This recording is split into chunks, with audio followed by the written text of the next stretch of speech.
தந்தையோட பெருமையை சொல்றதுக்காக ஆண் குழந்தைகள் எல்லாரும் வந்து நின்னாங்க. அந்த அவங்க வந்து நின்ன போது என்னுடைய மிகப்பெரிய சந்தோஷம் என்னவாக இருந்தது தெரியுமா? போறவரை எல்லா இடங்கள்லயும் சொல்வேன், அம்மாவுடைய பெருமையை ஆண்டவன் உட்பட எல்லாரும் சொல்லியாச்சு.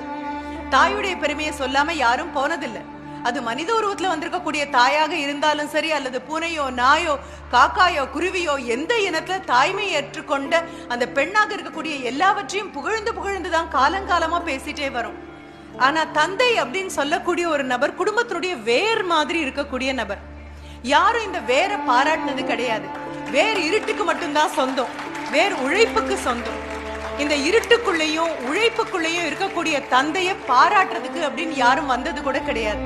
நீங்க மரம் பச்சையா இருக்குன்னு சொல்லுவீங்க, ஆஹா கிளை எவ்வளவு ஆரோக்கியமா இருக்குன்னு சொல்லுவீங்க, இலைகள் எவ்வளவு பசுமையா இருக்குன்னு சொல்லுவீங்க, பூ எவ்வளவு அழகா இருக்கு, மொட்டை எவ்வளவு அழகா இருக்கு, காய் எவ்வளவு ஆரோக்கியமா இருக்கு, கனி எவ்வளவு சுவையா இருக்கு அப்படின்னு கை கொட்டி நாம அத்தனை பேரும் பாராட்டுவோம். பக்கத்துல நின்று புகைப்படம் கூட ஏத்துக்குவோம்.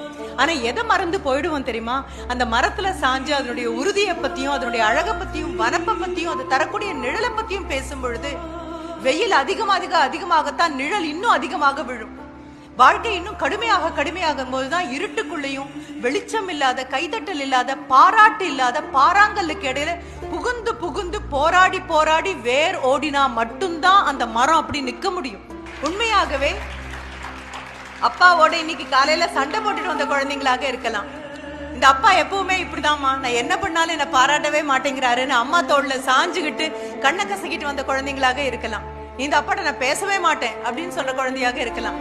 இரவு நேரத்துல காலையில கடிந்து கொண்டு போன அப்பா மாலையில் பொழுது சாஞ்சாச்சு, நாம தூங்கிட்டோம், தூங்காம தூங்குற மாதிரி நடிச்சிட்டு இருக்கும் போது என்ன பண்ணா, சாப்பிட்டானா அப்படின்னு அம்மாட்ட வந்து கேட்கும் போது உங்களை பத்தி ரொம்ப கோபமா திரும்பி படுத்துட்டு இருக்கான். அம்மாவுக்கும் அப்பாவுக்கும் நடக்கக்கூடிய உரையாடல் காதல கேட்டாலும் அப்பா கிட்ட கோபம் இருக்குன்னு திரும்பி படுத்துட்டு தலையணைக்குள்ள முகத்தை புதைச்சுக்கிட்டு வந்து என்ன தொடட்டும், தலையை தடவி கொடுக்கட்டும் அப்படின்னு காத்துட்டு இருக்கக்கூடிய குழந்தைங்க உட்பட அத்தனை பேருக்கும் இங்க மேடையில ஒரு தகப்பனுடைய பெருமையை சொன்ன பொழுது கண்டிப்பாக கண்ணோரத்துல ஈரம் கசிஞ்சிருக்கும். என்ன காரணம் அப்படின்னா, கொண்டாடப்படாம நீங்களும் நானும் கொண்டாடணும்னு காத்து நிக்காம அம்மா மாதிரி என்னுடைய குழந்தைன்னு 10 மாசம் சுமந்து பெத்த கணக்கு மீண்டும் மீண்டும் சொல்லாம தோல்லையும் மனதிலையும் கனவுலையும் தூக்கி நடக்கக்கூடிய இறைவனின் ஒரு உருவம் ஒண்ணு இருக்கும் அப்படின்னு சொன்னா எல்லார் வீட்லயும் உலவிட்டு இருக்கக்கூடிய நெடுந்தூணாக அஸ்திவாகமாக இருக்கக்கூடிய தந்தை தான். எல்லார் மனதுமே ஒரு ஈரம் கசிஞ்சிருக்கும். அப்பாக்களோட கோவப்படாத நாட்கள் உண்டா, அப்பாவோட சண்டை போடாத நாட்கள் உண்டா? ஆனாலும் அம்மா எத்தனைதான் தோல்ல சாச்சுக்கிட்டாலும், அம்மா எத்தனைதான் இடுப்புற தூக்கி வச்சுக்கிட்டாலும், அம்மா எத்தனைதான் பார்த்து உணவு கொடுத்தாலும் தாண்டி போகும்போது அப்பா செல்லமா ஒரு தோல்ல ஒரு தட்டு தட்டினாரு அப்படின்னா ஒரு மாசத்துக்கு தாங்கும் அந்த அன்பு.